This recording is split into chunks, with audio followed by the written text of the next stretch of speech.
आपने जो भी प्रार्थना संकल्प किए सब पूरे हैं। अब कोई एक भी व्यक्ति के अंदर, किसी के भी अंदर ना तो कोई नकारात्मक विचार है, ना कोई गंदगी है, ना सेक्सुअल थॉट है, ना बहन बेटियों को देख के कोई गंदे विचार आ रहे हैं, सब चले गए। ना पितर आपको दिख रहे हैं। अब आप किसी, चाहे कल ही किसी की मृत्यु को ना हुई हो, आज आप आँख बंद करके देखेंगे तो उसका चेहरा नहीं दिखेगा। क्यों? मुक्ति हो गई। तमाम हमारे पितरों की रोगों की, उनकी मृत्यु के समय की कष्टों की स्मृतियाँ रहती हैं, वही रोग के रूप में बाद में प्रस्फुटित होती, पैदा होती, उनसे भी कष्ट होता है। उनके रोग कष्ट, उनके भोग आप में आने लगते हैं। आप उनसे भी मुक्त हुए। आपने भगीरथ का काम किया जो अपने पितरों की मुक्ति कराई, इसका पुण्य आपको अलग से प्राप्त होता है कि उनकी आपने मुक्ति कराई है, वो सब मुक्ति पाए, शिवलोक की ओर गए। ये बहुत बड़ा पुण्य का काम आपने किया है। तो ये भी आप कर पाए जो भगीरथ ने किया था, कभी वो आप कर पाए। नहीं, इनकी मुक्ति नहीं होती। इनको आपको जैसे थे जीवन में वैसे बेहोशी में है। जैसे बेहोशी में मरे तो मरने के बाद भी आपको पहचानते नहीं। आपको लगता हमारे तो चाचा थे, हमारे तो काका थे, हमारे तो पिताजी थे। पहचानते ही नहीं आपको कौन पिता। शरीर पिता था जो मर गया, जल गया, नष्ट हो गया, बह गया पानी में, जल में, नहीं बचा पिता। अब जो बचा है वो स्वतंत्र जीवन है। वो कहीं जाएगा, कहीं जन्म लिया था लाखों जगह पहले, और आगे लाखों बार जन्म लेगा।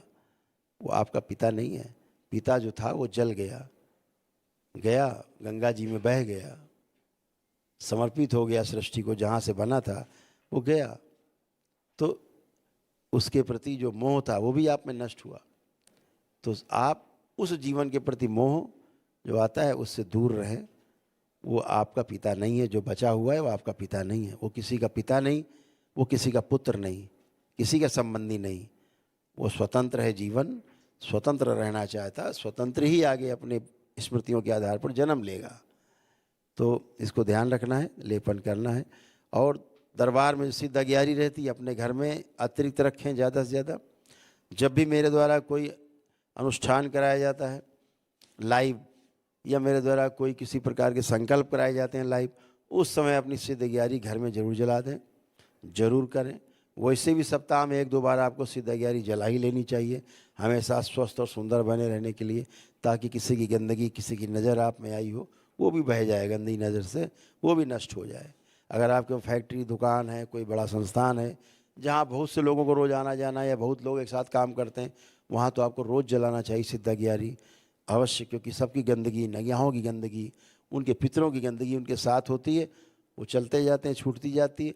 जब आप बहुत समय तक नहीं करते तो वो धीरे धीरे इकट्ठी होती जाती, वो आपके काम में अवरोध पैदा करती। तो आप जलाते रहते, रोज़ का रोज़ गंदगी साफ होती जाती।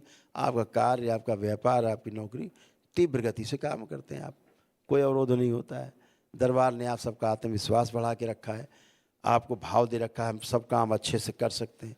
सबकी स्मरण शक्ति अच्छी की है, विचार शक्ति अच्छी की है, सोचने की शक्ति दी है। बुद्धि सबकी खुल गई, जो बंदी रहती थी, आधी बेहोशी बनी रहती थी खास तौर से, वो सब खुल गया। तो सब प्रार्थना संकल्प आपके पूर्ण है। आप अच्छे से जीवन जिए, दरबार से जुड़े रहें। शनिवार की रात में होने वाली, जैसे कल आपने किया रात में संकल्प, शनिवार की रात में जो भी एक दिवसीय अनुष्ठान कर चुके लोग हैं, जिन्होंने किए हैं अनुष्ठान एक दिवसीय वनडे किया है, वो शनिवार की ध्यान जो संकल्प है रात की जरूर करें, प्रार्थना संकल्प। और रविवार को प्रातःकाल भी ध्यान साधना जो होती है सुबह 10 बजे से, उसको जरूर भाग लें। उसमें जीवन भर सुखी सुख रहेगा। बाकी लोग जो जुड़े हुए हैं वो लोग मंगलवार की जो संकल्प होता है वो लोग करें, और ध्यान साधना कर सकते हैं रविवार को जुड़ करके। लेकिन जब ध्यान साधना करते ध्यान रहे, सिद्ध अगियारी जरूर जला लें, इसका ध्यान रखें।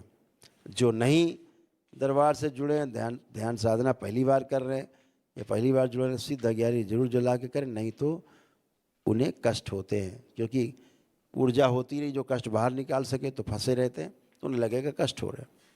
तो ध्यान साधना में लेकिन जुड़े रहें, सिद्ध अगियारी का प्रयोग करें, ताकि आपको आनंद मिले।